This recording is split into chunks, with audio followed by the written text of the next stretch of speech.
சென்னையில் 13 பிரபல தனியார் பள்ளிகளுக்கு இமெயில் மூலம் வெடிகுண்டு மிரட்டல். சோதனையில் சந்தேகத்திற்கிடமான எந்த பொருட்களும் தென்படவில்லை என போலீசார் தகவல். 13 பள்ளிகளுக்கும் ஒரே இமெயில் முகவரியிலிருந்து ஒரே நேரத்தில் மிரட்டல் செய்தி அனுப்பப்பட்டதாக போலீசார் தகவல்.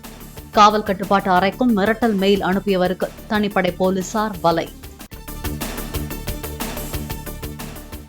வெடிகுண்டு மிரட்டல் எதிரொலியாக விடுமுறை அறிவித்த சென்னையின் பெரும்பாலான தனியார் பள்ளிகள் வாட்ஸ்அப், SMS மூலம் பெற்றோருக்கு தகவல் அனுப்பி குழந்தைகளை அனுப்பி வைத்த பள்ளி நிர்வாகத்தினர். 13 பள்ளிகளுக்கு விடுக்கப்பட்ட வெடிகுண்டு மிரட்டல் வெறும் புரளிதான் என சென்னை காவல்துறை அறிவிப்பு. பெற்றோர் அச்சப்பட வேண்டாம் என கூடுதல் காவல் ஆணையர் பிரேமானந்த் சின்ஹா அறிவுறுத்தல். டோட்டல் ஒரு 13 ஸ்கூல்ஸ்ல இதுவரைக்கும் இமெயில் இந்த மாதிரி வந்திருக்கு. அதுல நிறைய ஸ்கூல்ஸ் செக் பண்ணிட்டோம். BDTS டீம் வச்சு எந்த விதமான இஷ்யூஸ் இல்லை, அங்கே எதுவுமே இல்லை. இந்த இமெயில் ஒரு புரளி என்னது தெரிய வருகிறது, ஒரு ஹோக்ஸ் மெயில் மாதிரி தெரியுது. மத்திய அரசின் பொருளாதார நிலை குறித்து கருப்பு அறிக்கை வெளியிட்டு நாடாளுமன்றத்திற்கு கருப்பு உடையில் வந்த காங்கிரஸ் எம்பிக்கள். நாடாளுமன்றத்தில் ஃபேஷன் ஷோ நடந்ததாக பிரதமர் மோடி விமர்சனம். மாநிலங்களவைக்கும் தேசத்துக்கும் பெரும் பங்களிப்பு ஆற்றியுள்ளார் முன்னாள் பிரதமர் மன்மோகன் சிங். பதவிக்காலம் நிறைவடையும் எம்பிக்களுக்கான பிரியாவிடை நிகழ்ச்சியில் பிரதமர் மோடி பாராட்டு. जब भी हमारे लोकतंत्र की चर्चा होगी तो कुछ माननीय सदस्यों की जो चर्चा होगी. வளர்ச்சி திட்டங்களுக்கு வழங்கப்பட்ட தங்களின் நிலத்துக்கு இழப்பீட்டை உயர்த்தி வழங்க கோரி டிராக்டர் பேரணி சென்ற விவசாயிகள். நாடாளுமன்றம் நோக்கி சென்றவர்களை சாலையின் குறுக்கே தடுப்புகளை அமைத்து தடுத்து நிறுத்திய போலீசார். வங்கிகளின் குறுகிய கால கடனுக்கான ரெப்போ வட்டி விகிதத்தில் தொடர்ந்து 6வது முறையாக மாற்றமில்லை.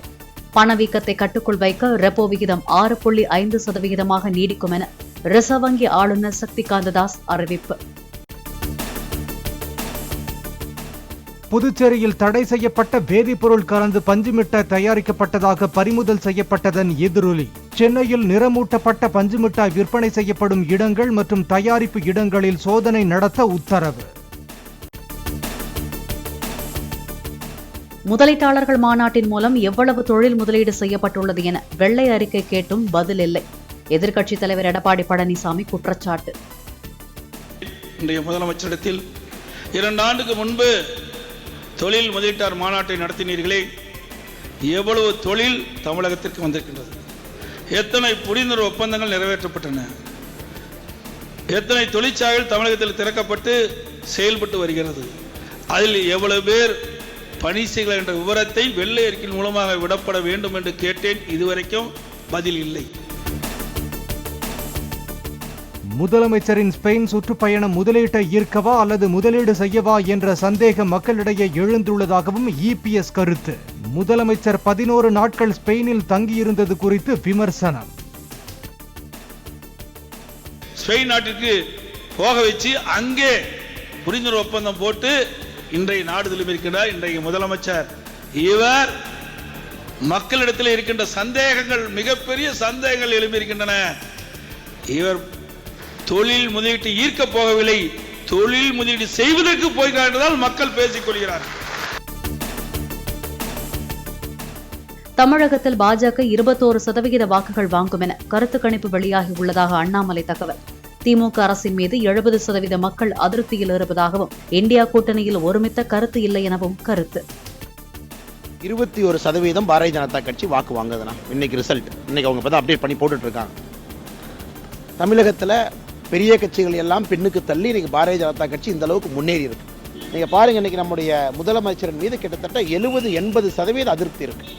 எல்லா கருத்து கணிப்புகள் எதெல்லாம் போட்டிருக்காங்களோ 70-80% அதிருப்தி இருக்கு அவருடைய ஆட்சியின் மீது. அமைச்சர் செந்தில் பாலாஜியின் கரூர் வீட்டில் அமலாக்கத்துறை அதிகாரிகள் நடத்திய சோதனை நிறைவு.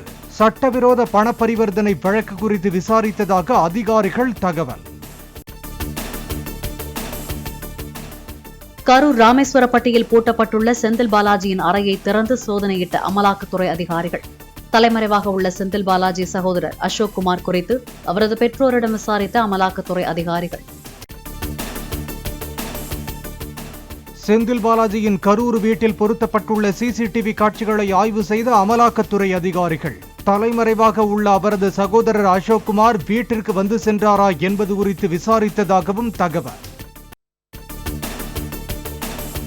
மாநிலங்களின் நிதி உரிமையை பறிப்பது ஆக்சிஜனை நிறுத்துவதற்கு சமம் என்றும் அதை பாஜக அரசு செய்து வருகிறது என்றும் முதலமைச்சர் ஸ்டாலின் குற்றச்சாட்டு. எதிர்க்கட்சிகள் ஆளும் மாநிலங்களுக்கு நடக்கும் இச்செயல் நாளை பாஜக ஆளும் மாநிலங்களுக்கும் ஏற்படலாம் என்றும் எச்சரிக்கை. பிரதமர் மாண்புமிகு நரேந்திர மோடி அவர்கள் மாநிலங்களை முனிசிபாலிட்டிகளை போல நினைக்கிறார். மாநிலங்களின் நிதி உரிமையை பறிக்கிறது ஆக்சிஜனை நிறுத்துறதுக்கு சமம். அதைத்தான் பாஜக அரசு செஞ்சிட்டு வருது. தமிழகத்துக்கு நிதி கொடுக்காமல் மத்திய அரசு ஏமாற்றுவதாக புகார் கூறி திமுக நூதன போராட்டம். நெல்லை கிளாம்பாக்கம் பேருந்து நிலையத்தில் பொதுமக்களுக்கு அல்வா வழங்கிய திமுகவினர்.